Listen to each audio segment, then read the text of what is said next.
I think that is the final wave of the civil rights frontier. Before we started, you were talking about something that you were going to do on your own. Where Yeah. You were going to act it, you wrote it, and it's a one-man. Yes, sir. I guess can you talk about that a little bit? It's called Automatic, A Life with Shem. He was born in the mid-'70s, the tail end of the Bettelheim era, back when there was a prevailing thought pattern that autism was caused by refrigerator mothers, frigid parenting, cold, distant, detached motherhood that supposedly caused autism. And to be fair to Bettelheim, he was a product of the Holocaust. He was a Holocaust survivor, so he had to come up with some kind of school of thought that made sense for him. Unfortunately, in the autism field, it did some damage. In fact, there is a documentary called Refrigerator Mothers by that name.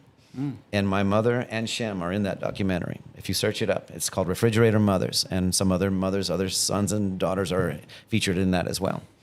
So this is me, it's conjuring up voices from the voiceless.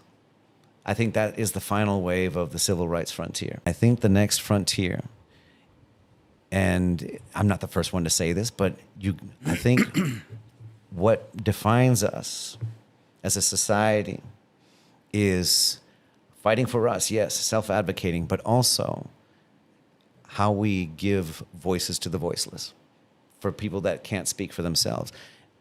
And I think the artist community is very well equipped to do that. And I think it's not a coincidence that powers that be, when they want to overextend the powers that they have, the first people they target is the artist community. Even if they're starving artists, we win hearts and minds. Yeah, yeah. And it's not a coincidence that it's the artist community that they want to muzzle.